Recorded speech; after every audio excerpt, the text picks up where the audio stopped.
questions, you will see that you have a lot of work to do. Alone, you have a lot of work to do. Yes.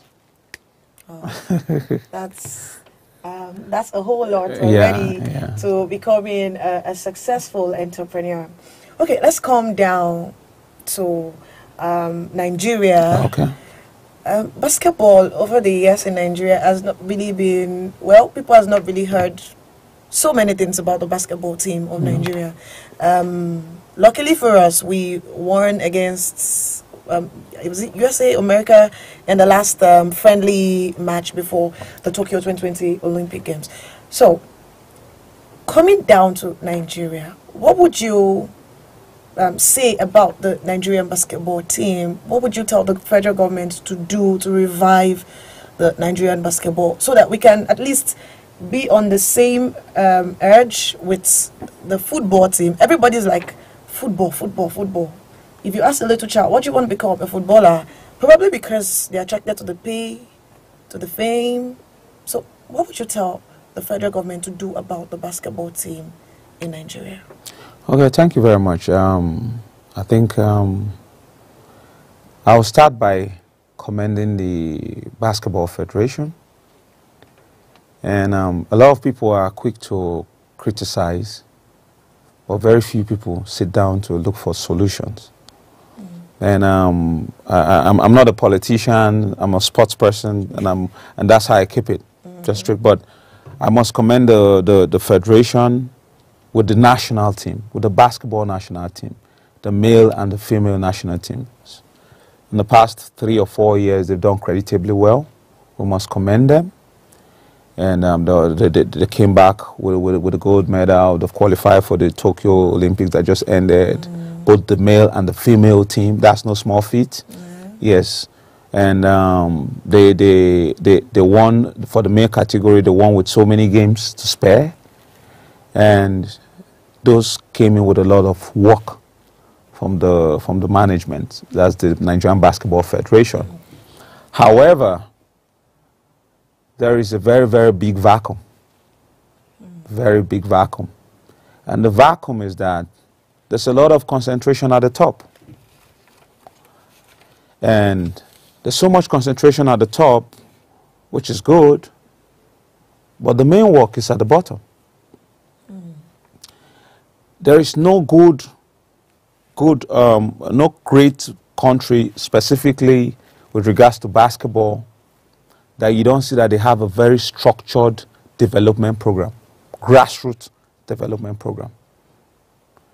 And for our country, Nigeria, for us to move forward, that should be our focus.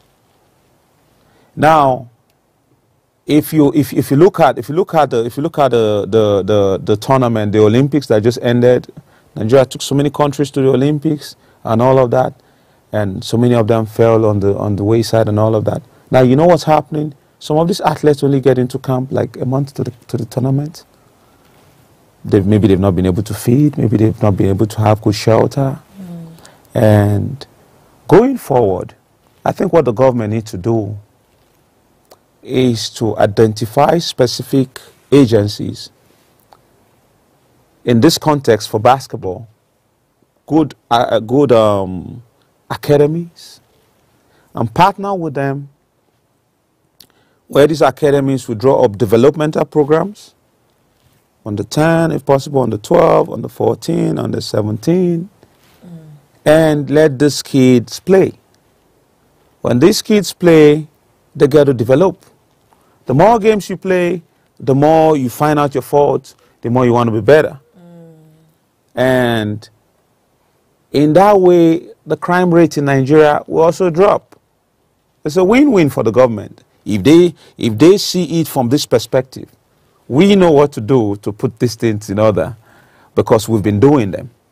And at the end of this, and by the time they come up from this angle and they come up and focus on the development program, it becomes a natural process for the national team. The national team in the past 4 years have been occupied, I stand to be corrected, about 98% foreign-based players. There have not been any Nigerian, I don't know, that has played in any of the international tournaments that is a local-based player. That says a lot. I mean, in over 100, let me give example, maybe over 10 million basketballers in Nigeria, are they saying we can get 2 or 3 people who are going to play, have some game time in the Olympics, for example? All the guys who are playing, and it doesn't happen overnight. There's a lot of factors to this, and I believe that if the government works with the grassroots, the private sector, specifically, to make sure they organize the developmental program, give them a target, give them a roadmap, or they have a roadmap and they work with the government and they say, this is our roadmap, this is what we want to do. And the government comes in and say, okay, let's look for funds for you. And they set up these programs with these development, with these academies that have been proven. Not those ones that just started overnight. Yes. Yeah. And that have been proven to be focused on grassroots development programs. And that way, I'm telling you, we have raw talent in Nigeria.